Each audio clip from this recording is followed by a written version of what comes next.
Halo, salam sejahtera semuanya sahabat. Assalamualaikum warahmatullahi wabarakatuh. Jumpa lagi dengan kami di Rohman Yusuf Channel. Oke sahabat, dimanapun Anda berada, kali ini akan melanjutkan perjalanan membedah sejarah Mbah Buyut Nasirun tentang ajaran-ajaran yang dibawa beliau.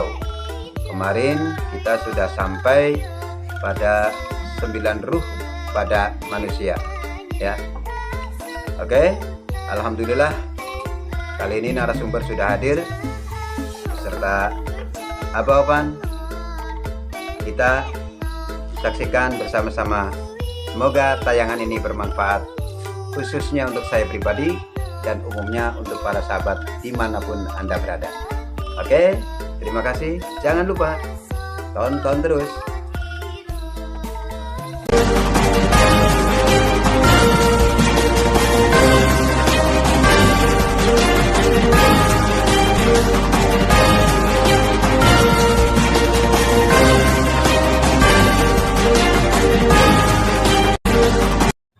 Assalamualaikum Abah. Waalaikumsalam warahmatullahi wabarakatuh.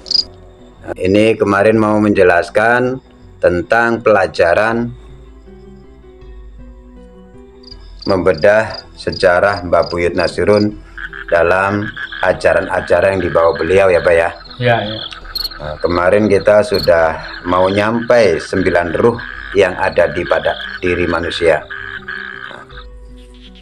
Ini 9 ruh yang ada pada manusia itu apa saja Bah diantaranya Bah? Monggo Bah. Terima kasih atas pertanyaan yang disampaikan. Menurut pemahaman hakikat, di mana hakikat itu adalah lakuning roh, jadi perilaku roh manusia. Di mana menurut pemahaman orang-orang hakikat bahwa roh manusia itu ada 9 macam roh yang ada pada diri wujud manusia.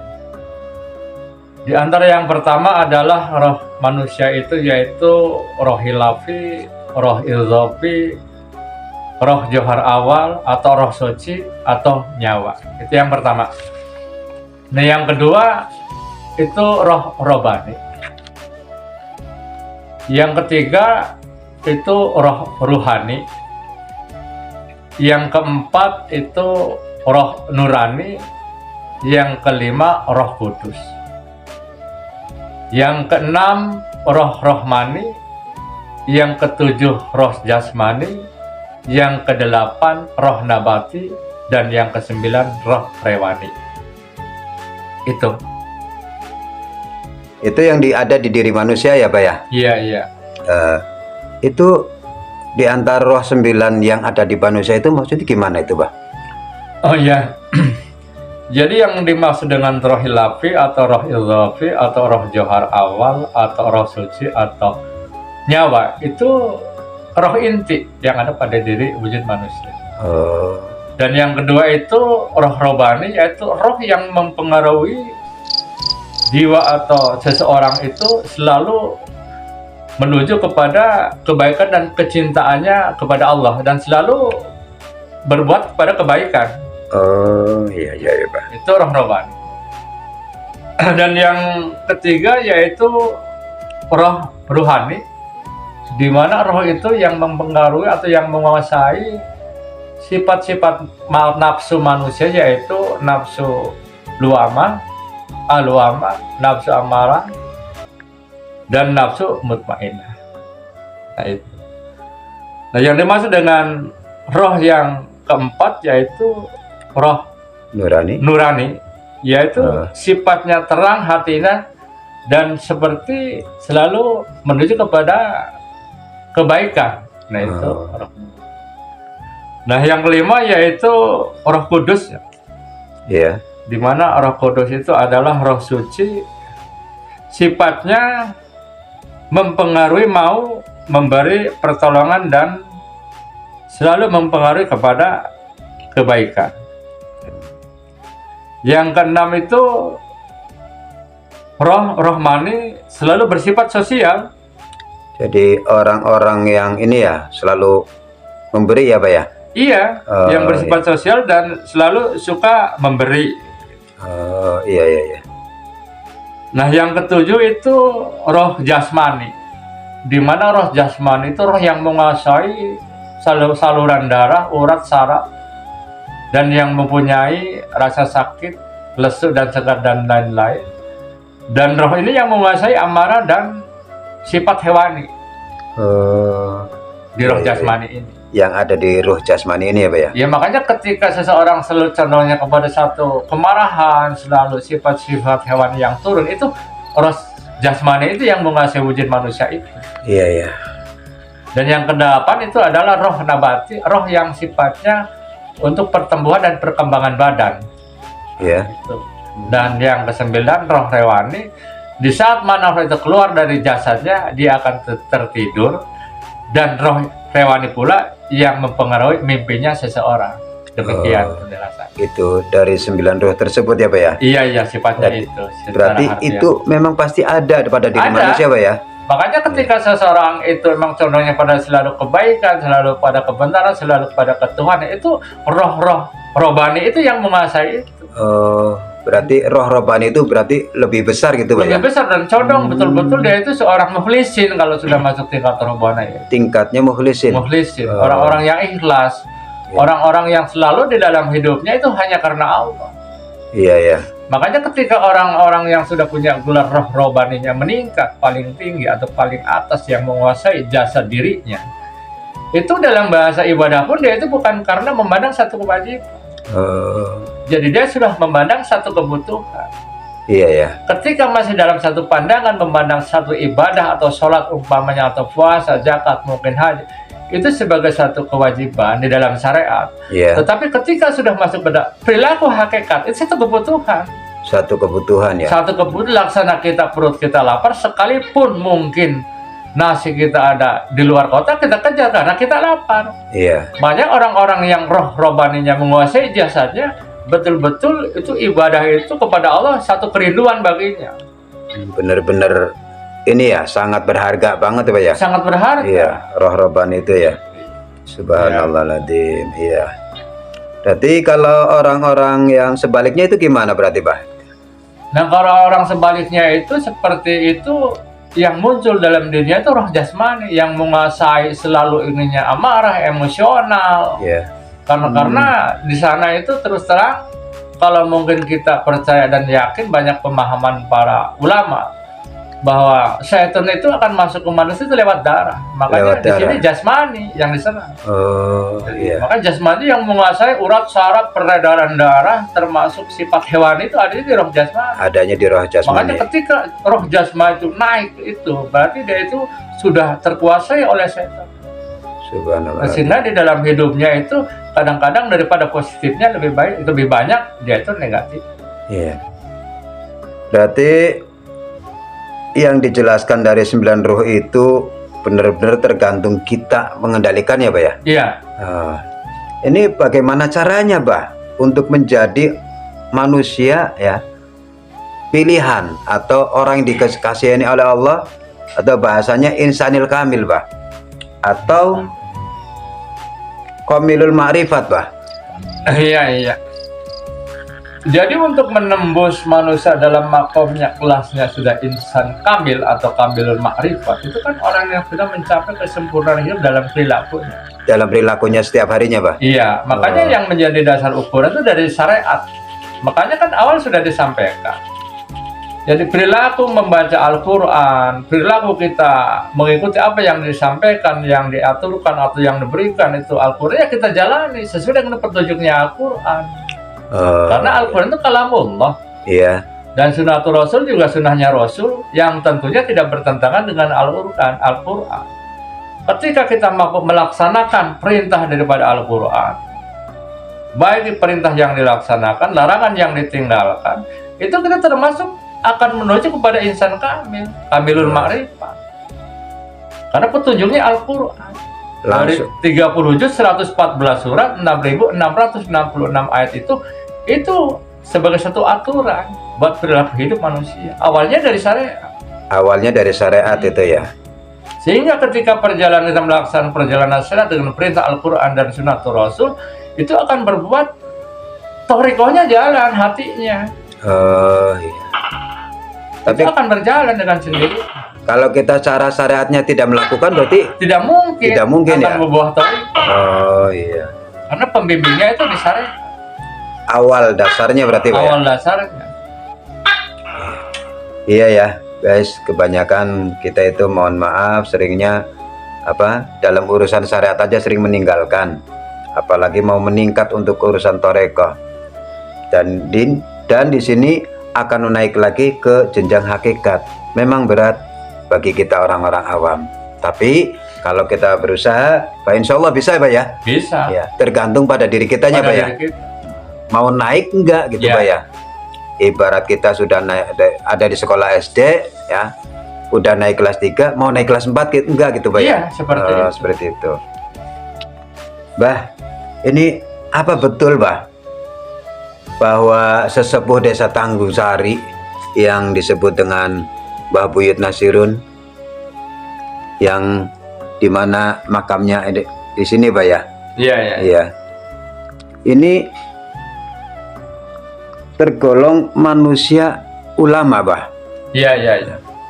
Itu penjelasannya bisa dijelaskan lebih detail, Bah? Bagaimana Bah tahu beliau itu seorang ulama, Bah? Itu sudah pasti. Sudah pasti. Karena ajaran yang dibawa itu kan ajarannya kan Al-Quran dan Sunnah Iya. Rasul rahmatan lil alamin.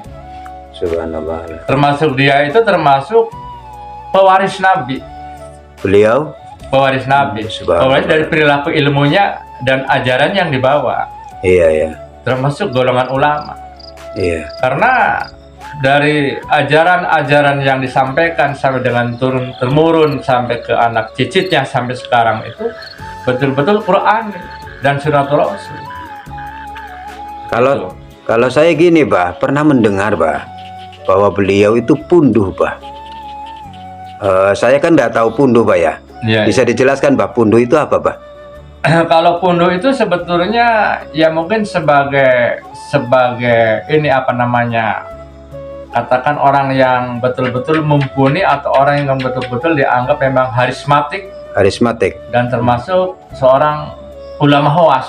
Oh, subhanallah. Karena di dalam perjalanan beliau itu memang tidak berharap pujian manusia dan selalu berharap ridhonya Allah dalam setiap kegiatan dan perjuangannya. Jadi dia tuh selalu mengharap ridhonya Allah.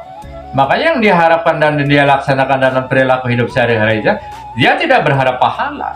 Subhanallah. Tidak. Sangat mulia berarti, Pak ya. Sangat mulia. Dia berharapnya ridhonya Allah. Saya yakin ketika saat mana Allah itu ridho, apapun yang dia kehendaki, Allah berkehendak. Oh, iya. Itu tentunya untuk meraih jenjang tersebut sangat berat perjuangannya, Pak ya. Ya, memang itu. Karena seseorang itu pada intinya kan dituntut untuk meningkatkan makom. Makom itu tingkatan manusia di mata Allah, di sisi Allah. Pada garisnya itu. Makanya ada satu makalah para ulama saat mana Rasulullah Muhammad Shallallahu Alaihi Wasallam meninggal, Allahumma sholli alaihi. bumi secara syariatnya itu menangis. Ditinggal Rasul Muhammad Shallallahu Alaihi Wasallam menangis itu, berteriak, ya Allah Rabbi, kenapa setelah Rasul Muhammad meninggal tidak ada nabi, tidak ada rasul yang menginjakan kakinya di atas pundak saya? Sampai demikian, Pak, bumi nangis, Pak. Di situ Allah menjawab, sekalipun tidak ada nabi dan rasul, tapi ada manusia yang hatinya persis seperti hati para nabi dan rasul. Subhanallahadzim. Nah, di situ bumi bertanya kembali, ya Allah Rabbi, siapakah dia? Dia adalah kekasih-kekasihku. Siapakah orangnya? Itu adalah hakku. Cuma dijelaskan dalam satu kitab Al-Maduddin, itu hanya dalam kelompok manusia. Jadi ada kelompok manusia terbaik di mata Allah itu, satu orang namanya God atau Hulbul God, 3 orang itu Muhtarun, 7 orang itu Urafa, 10 orang itu Nuqoba, 40 orang itu Auta, 70 orang Nuzaba, dan 300 Aulia. Itu termasuk kelompok-kelompok manusia yang punya makom itu kedudukannya kekasih-kekasih Allah. Sampai akhir zaman, ketika saat mana satu orang di atas meninggal, 3 kelompok terbaik naik ke peringkat atas. Disusul akhirnya dari 7 kelompok terbaik naik ke atas, sampai 10 kelompok terbaik naik ke atas, sampai 40 kelompok terbaik naik ke atas, sampai 70 kelompok terbaik naik ke atas, sampai kelompok terakhir dari 300 alia 1 naik ke atas, sehingga kekurangan 1. Akhirnya mencari penduduk dunia yang terbaik masuk dalam kelompok itu sampai akhir zaman. Sampai akhir zaman nanti Pak ya. Itulah kekasih-kekasih Allah. Subhanallahadzim. Allah sudah mengatur segala-galanya berarti Pak ya. Ya. Jadi inilah pelajaran untuk kita ya.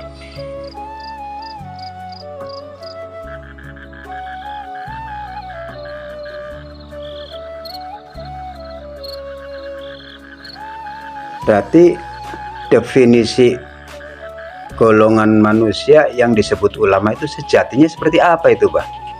Iya. Jadi kalau memang ulama itu kan sebetulnya kan definisinya jelas, dia kan pewaris Nabi. Dia itu yang mengemban, yang melaksanakan perintah Al-Quran, baik itu perintah ataupun larangan, dan sunnah Rasul. Karena disampaikan oleh Rasul Muhammad Shallallahu Alaihi Wasallam. Allahumma sholli alaihi. Ketika bumi ini akan berdiri tegak, itu pertama itu dengan biilmi ulama, dengan ilmunya ulama. Karena ilmunya ulama ini kan mampu menerangi, memberi aturan-aturan yang tahu tentang halal, tentang batal, tentang makruh, tentang mubah. Jadi perintah-perintah Al-Quran dan Sunnah Rasul ini termasuk yang membawa ada ulama. Makanya ketika bumi ini akan tegak, pertama biilmi ulama, dan yang kedua biadli umaro, adilnya pemerintah. Dan yang ketiga sedekahnya orang dermawan. Dan yang keempat doanya orang kota. Ketika 4 pilar itu betul-betul menyatu dalam satu disposisi itu, nah sehingga bumi ini akan tegak, akan damai. Ketika saat mana apa yang disampaikan mungkin walatun thayyibatun warohul ghafur, itu akan terwujud. Dunia tenang ketika 4 pilar itu betul-betul sebagai penyangga dunia itu memang ada. Iya Pak ya. Makanya digambarkan oleh Rasul, akan datang satu saat nanti kepada umatku, di saat mana umatku lari menjauh daripada ulama dan ahli hukum, sehingga Allah akan memberikan 3 ujian. Yang pertama, usaha-usaha mereka akan diangkat keberkahan. Yang kedua, timbulnya penguasa yang zalim. Yang ketiga, saat mana meninggal dunia tidak membawa iman. Kenapa? Karena ketika saat mana kita jauh dengan ulama dan ahli hukum, sudah barang tentu tidak pernah mengenal Al-Quran dan Sunnah. Sehingga di dalam hidupnya dia cemrawut, tidak pernah mengenal batal, haram, makruh, dan mubah. Mungkin kalau bahasa orang sekarang, wal kedawal, buh sadal, buh bagal, yang orang nyengkal diuntal. Subhanallahadzim. Yang kedua, timbulnya penguasa zalim sudah pasti, karena di dalam perilaku kepemimpinannya tidak berdasar Al-Quran dan hadis. Dan yang ketiga, saat mana meninggal dunia tidak membawa iman. Itu sudah pasti, karena jauh dari Al-Quran dan jauh dari hadis. Demikian. Wassalamualaikum warahmatullahi wabarakatuh. Waalaikumsalam warahmatullahi wabarakatuh. Oke para sahabat, itulah pelajaran-pelajaran yang perlu kita ambil bahwa sesepuh Desa Taungsari, Mbah Buyut Nasirun, begitu sangat mulianya. Ajaran-ajaran yang beliau bawa benar-benar Qur'ani dan yang dilandaskan oleh Allah Subhanahu wa Ta'ala, dari syariat, tarekat, hakikat, dan marifat. Oke, jangan lupa tonton tayangan kami, masih ada selanjutnya. Kita akan jumpa lagi di perjalanan sejarah Mbah Buyut Nasirun. Terima kasih. Jangan lupa tonton, like, share, subscribe Rohman Yusuf Channel. Salam sejahtera. Assalamualaikum warahmatullahi wabarakatuh. Waalaikumsalam warahmatullahi wabarakatuh.